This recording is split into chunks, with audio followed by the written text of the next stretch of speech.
Hello दोस्तों, आज मैं आप लोगों को बताऊंगा मेरे साथ हुआ था फ्रॉड आज से 5-6 महीने पहले। क्योंकि आज मैं आप लोगों को इस चीज के बारे में बात करना चाहता हूँ। इस वीडियो को ज्यादा ज्यादा शेयर करना। एक यूरोप हैदराबाद का रहने वाला एक बंदा है, उसका नाम है अब्दुल्ला। वो एक एजेंट है और एक अमजद है जो उसका साथ में रहने वाला पार्टनर है, ठीक है। और ये अमजद नाम का बंदा रहता है सऊदी अरब के अंदर। ये रहता है मेरे अंकल के पास में। इसने बताया था, अमजद ने बताया था कि मेरे अंकल को यूरोप भिजवा दूं मैं, आपके जो लड़के हैं ना उनको, और वहां पे सैलरी मिलेगी 1 लाख रुपए और यहाँ पे लगेंगे आपको 2 लाख रुपए देने पड़ेंगे और बाकी का 2-2.5 लाख रुपए जो कंपनी में से 35% करता रहेगा हर महीने की महीने। हम लोगों ने सोच लिया वहां पे चलो अच्छी बात है, यहाँ पे 2 लाख रुपए देने पड़ रहे हैं और बाकी का कंपनी में से कटेगा। और लाख रुपए सैलरी है, कोई लाख रुपए छोटी सैलरी नहीं है। हमने ये सोच के हम 3 बंदों ने उठाया था कदम हैदराबाद जाने के लिए। फिर वो एक अब्दुल्ला नाम के एजेंट है, उसने हमें बुलाया, वहां पे गए, हमने वहां पे मेडिकल ये करवाया और उसने मेडिकल में भी हमारे साथ फ्रॉड कर दिया। मेडिकल हुआ था 1500-1800 का नॉर्मल, क्योंकि मेडिकल हमने बोला था हम यहाँ पर ही करवा ले, पर उसने बोला नहीं वहीं हैदराबाद का ही मान्य होगा, क्योंकि वो एक नॉर्मल था, वो कहीं भी हो सकता था वो मेडिकल 1500-1600 का। उसने हमारे पास मेडिकल के अंदर भी 10,000 के उसने एठे, सिर्फ एक बंदे के, और 3 बंदे थे हम, टोटल हो गए 30,000 रुपए। और उसका खर्चा आया था मेडिकल का वहां पे आप लगा लो 1800 रुपए 3 बंदे के आए थे। आप लोगों को मैं सबूत दूंगा, वीडियो तक आ देख लेना, उसके अंदर स्क्रीन के ऊपर मैं दिखा दूंगा आप लोगों को। ये बात हो गई, चलो हमने करवा लिया वहां पे। हमने देखा 5-10,000 रुपए, चलो छोड़ो इतने पैसे भी लग रहे हैं, हमने इस चीज पे ध्यान नहीं दिया, ठीक है। फिर उसने हमारे पास एग्रीमेंट हुआ था वहां पे एग्रीमेंट के अंदर ये लिखा हुआ था कि अगर 2 महीने में तुम्हारी फ्लाइट नहीं होगी, जो तुम मुझे पैसे दे रहे हो यहाँ पे 2 लाख रुपए एक बंदा, 2 लाख रुपए एक बंदा दे रहा है। हम टोटल 3 बंदे थे, 3 बंदे के हो गए 6 लाख रुपए। उसने एग्रीमेंट में ये लिखा अगर 2 महीने के अंदर तुम्हारा काम नहीं हुआ, जो तुम पैसे दे रहे हो वो पैसे तुम्हें वापस रिटर्न मिल जाएंगे और जो तुम्हारा आने जाने का किराया फ्लाइट का वो भी तुम्हें मिल जाएगा, यहाँ तक कि मेडिकल तक का तुम्हारा खर्चा तुम्हें वापस दे दिया जाएगा 2 महीने के अंदर अगर काम नहीं। अगर 2 महीने के 5-10 दिन ऊपर हो जाए वो कोई बड़ी बात नहीं है। ये बात होने के बाद में चलो हम वहां से आ गए, जो आप एग्रीमेंट देख लेना स्क्रीन के ऊपर चल रहा होगा। तो हम घर पे आ गए। घर पे आने के बाद में हमने 1-1.5 महीना वेट किया। हमने 1-1.5 महीना तक उसको कोई डिस्टर्ब नहीं किया उसने, क्योंकि 2 महीने का नाम लिया। फिर जैसे 2 महीने पूरे हो गए, हमने उसको फोन किया, जो एजेंट है अब्दुल्ला नाम का हैदराबाद का, उसको हमने कॉल किया, वो हमारा कोई कॉल नहीं उठा था। उसने 10-15 दिन तक हमारा कोई एजेंट होता है, एजेंट का ये फर्ज होता है भाई हर चीज अपने बंदे को बताऊं मैं, हाँ भाई अब भी नहीं आया ऐसे आऊंगा। ये साला बहन जो फोन उठा के जवाब तक नहीं देता था ये बंदा। फिर उसका साथ में रहने वाला, उसका नाम है अब्दुल्ला। हम जो उसके थ्रू हमारा काम हुआ था ना, वैसे उसके थ्रू गए थे, जो अंकल के पास में रहता है। फिर उसको हमने उससे बात की, फिर वो उससे बात होती थी नहीं होती थी, अपने मन से बोलता था भाई हो जाएगा 5-7 दिन में।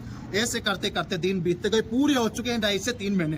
फिर उसने ये बोला तुम्हारा ऑफर लेटर आ गया। किसने बोला? एजेंट ने, उसका अब्दुल्ला ने ये बोला कि तुम्हारा ऑफर लेटर आ गया, अब तुम्हारी फ्लाइट हो जाएगी 17 तारीख को। जो हमने उसको दे दिया 2-2 लाख रुपए 3 बंदे ने। ये देने के बाद में उसने कुछ नहीं, फिर उसने ऐसे बोला कि क्या नाम है कि अब वहाँ का जयपुर का क्या बोलते हैं उसको, अपॉइंटमेंट बुक करवाना पड़ेगा तुम्हें।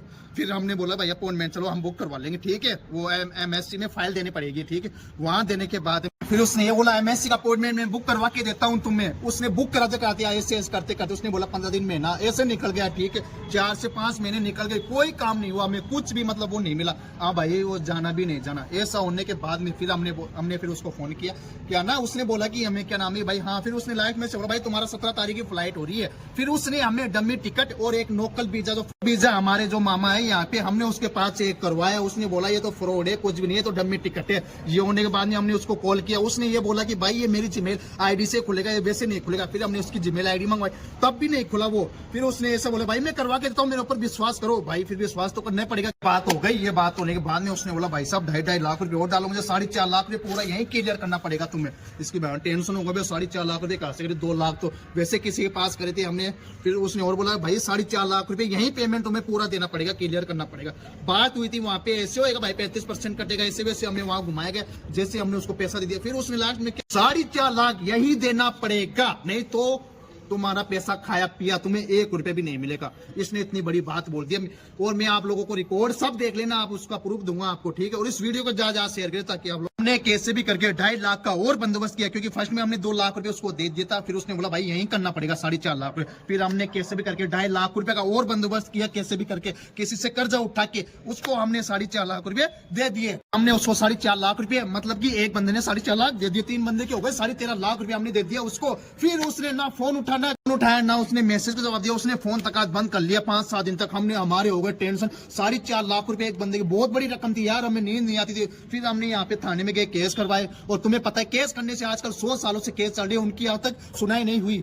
इंडिया में इतनी सरकार गिरी हुई है वो कुछ भी नहीं कर सकती यार। यहाँ पे अगर केस चल जाए ना, वो केस 100 साल तक चलेगा पर उसका रिजल्ट नहीं मिलेगा। करने से भाई कोई मतलब नहीं है। फिर उसने ये और बोले भाई तुम्हें जो करना है वो कर लो।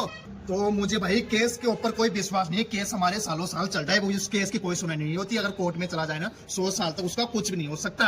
और केस के चक्कर काटने से कुछ भी नहीं होगा। अब जो कर सकते हो बस सिर्फ आप लोग कर सकते हो। मुझे आप लोगों की सपोर्ट की जरूरत है। इस वीडियो को शेयर करो और हैदराबाद तक ये जानी चाहिए वीडियो, हैदराबाद तक जानी चाहिए, वहां के गवर्नमेंट तक जानी चाहिए। ऐसे फ्रॉड लोग सारे को काट देना चाहिए। ऐसे लोगों को तो ऐसे लोगों को फ्रॉड कर रहा है। कोई गरीब आदमी कैसे भी इकट्ठा करता है। मैं आप लोगों से निवेदन करता हूँ इस वीडियो को शेयर करें, वहां तक हैदराबाद की गवर्नमेंट तक जाना चाहिए। यार ये तो कोई गरीब बंदा कैसे भी पैसे इकट्ठा करता है यार, उनके साथ में ऐसे चोट और उन देख रहे पैसे तो कैसे भी निकल जाएंगे उसको। चलो हमारी कोई बात नहीं है, हमारे तो 4.5 लाख रुपए यार किसी गरीब बंदे के अगर चल जाए वो कैसे यार वो सेंड करेगा उस चीज को। मैं तो ये बताना चाहता हूँ। अब बात ये है, इस वीडियो को शेयर करो आप। इसको ये फोटो जो स्क्रीन पे देख लेना, ये एक एजेंट है हैदराबाद का, साला लुटेरा चोर है बैंक चोर।